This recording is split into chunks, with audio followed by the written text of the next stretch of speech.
So, hey guys, welcome back to my channel.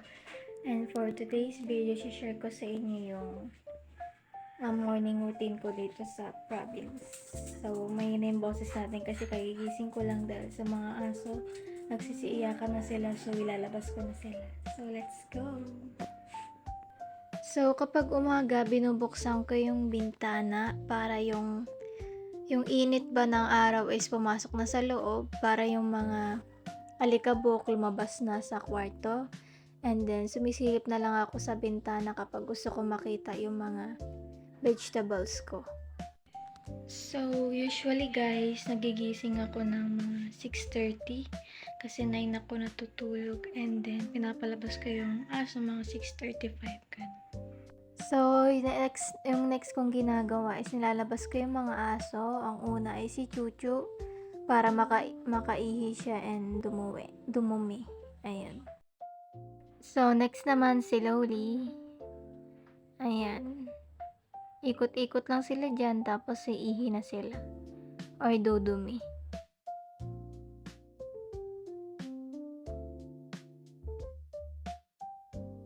So, nung pinasok ko na si Loli sa loob ng kwarto, gusto pa niya lumabas. Kaso pag pinalabas ko pa siya, baka makakuha pa siya ng garapata sa ibang aso. Pagkatapos ko siyang ilabas, binubuksan ko na tong bintana nila. So, ang nandito sa first na room is yung kapatid ko, yung lalaki. Makikita nyo din yung tanim ko dito. Slowly. So, guys, pagtapos kong ilabas yung mga aso, binuksan ko na yung bintana ni Loli. Tapos, ngayon maghihilamos na ako. Mag-inay yung sunod na ko pagkataas ko ilabas yung aso, maghihilamos na ako. So, ayun. Kapag naghihilamos ako, nagpapump lang ako ng water. Ayan. Yan yung source namin ng water ngayon. Ayan, ganyan ako maghilamos sa umaga. Nagpapump ako ng water. So, ayun guys, nakahilamos na ako. Then, ayun, ang sunod ko paghilamos na ako is mag-prepare na ako ng umagahan ko. Pero, ang swerte natin ngayon kasi may umagahan tayo. Kasi mostly wala. Ayan, so, let's see. Magpe-prepare na ako ng breakfast. So ngayon, ipapainit ko lang mga to. Kaunti yung kanin, kaya na medyo naiinis ako. And, ipa-fried ko siya. Ayan.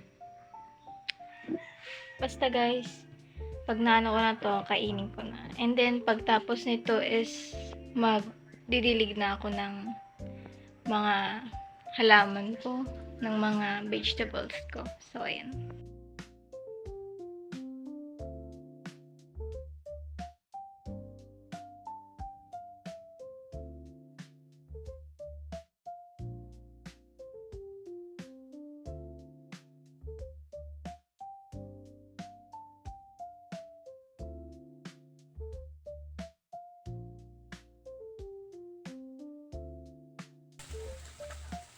So, isinama ko na lahat para isahan na lang yung luto.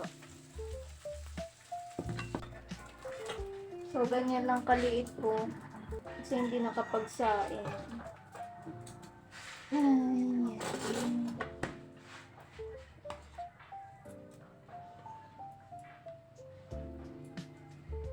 Isa lang. Ayan, ito mamaya na. So, ayun guys. Kakain na ako.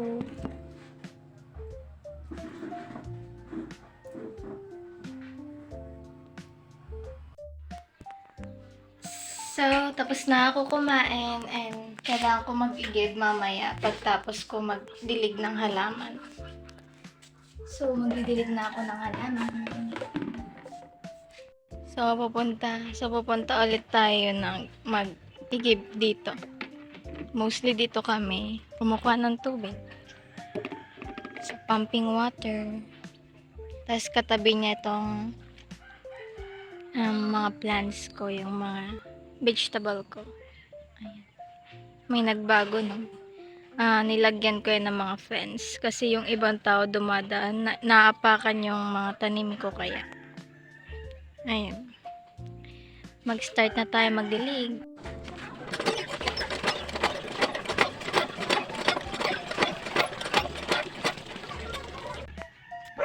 So, nandito na tayo sa labas.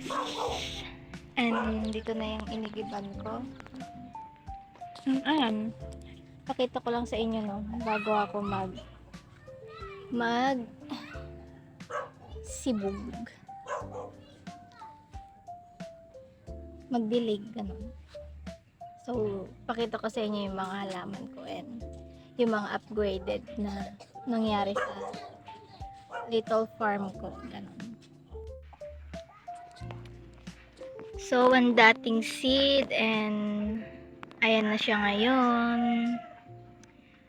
Ayan na. Nagbunga na siya ng ganyan.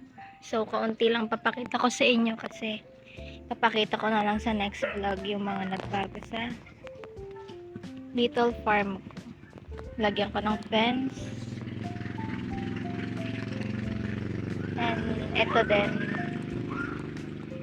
Lahat sila nagbago na. And may nasira nga lang. So, ayan. Start na natin guys ang pagdidilig.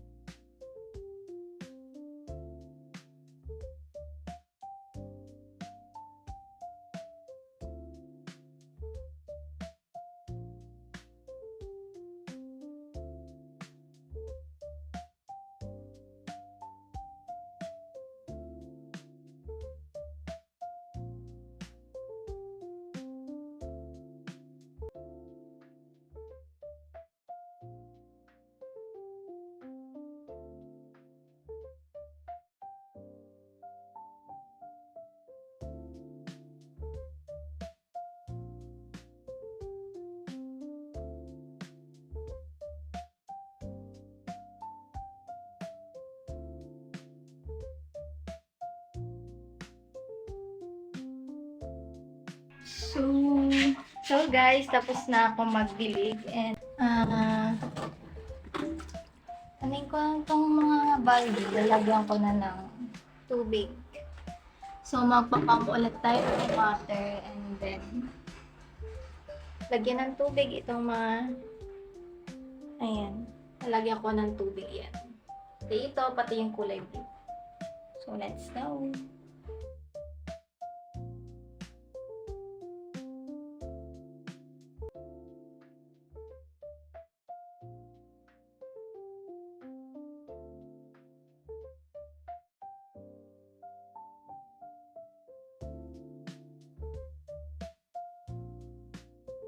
So, ayun guys, no, tapos na ako mag-igib. Ayan, may tubig na siya. And kung nagtataka kayo guys, ba't di namin ginagamit yung gripo kasi kapag pinakabit namin, ibig sabihin, babayaran na namin yung tubig and wala pa kaming pangbayad ng tubig. Kaya, nagtitiis kami sa bomba, pumping water. Ayun. So, ngayon naman guys, is magsasaing na ako. Kataas ko mag-igib, magsasaing na agad ako para kapag nagutom is kakain na lang. Kasi kapag pagkatapos na magsaing, meron na kaming lunch and mostly ang lunch namin dito is gulay. Yes guys, puro gulay and minsan lang kami nagmi-meat or chicken kapag nagbibigay yung uncle namin or kapag may pera kami. So, mag-cook na ako ng rice.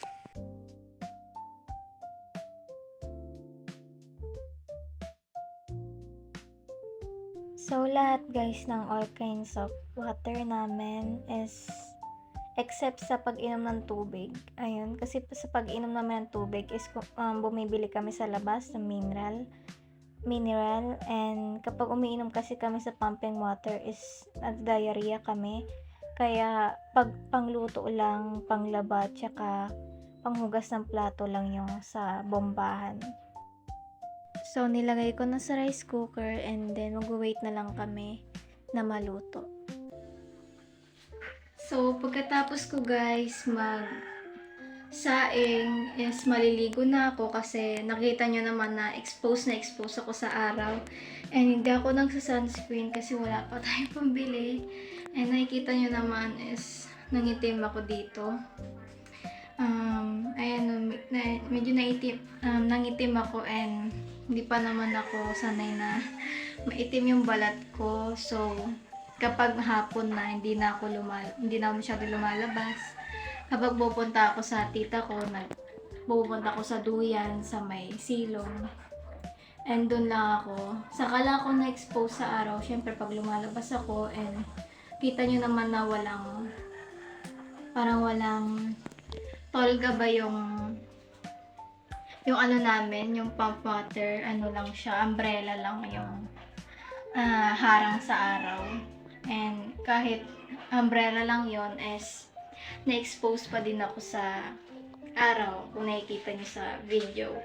And ayun, yun din yung pagbabago sa akin dito, yung kulay ko na parang nagiging brown or minsan malapit na sa pa-black. Meron mga akong nakikita dito na malapit na sa pa-black. And syempre, dapat alagaan pa rin natin skin natin sa araw. And siguro susunod, bibili na ako ng sunscreen kapag may budget na tayo. So, pagkatapos ko nga ng rice, is maliligo na ako. Pagkatapos ko maligo, skincare na ako. So, yun lang yun guys, yung mga ginagawa ko sa umaga. And syempre, hindi ko na ipapakita yung shower ko, yung skincare ko kasi alam ko na ipakita ko na yung mga ginagawa ko dati. Sa pagligo ko, after ko maligo, mag-skincare na ako. And then, doon na natatapos yung morning routine ko. Kasi kapag inano ko pa lahat ng gagawin ko na ibang bagay, baka masyado nang mahaba yung video kasi lagi akong busy, lalo na kapag tanghali din, hugas ng plato, ganyan. And pati sa gabi, ayun, paulit-ulit lang yung routine ko guys, kaya hindi ko na i-share yung iba, or siguro kung may time, share ko. And then, ayun lang guys, yung morning routine ko ngayon. So, thank you guys for watching. And ito guys, yung morning routine ko sa ngayon sa province. And siguro, in other days or years, something like that is baka mag-iba na din. So, yun guys, thank you for watching. And don't forget to subscribe to my channel. Bye!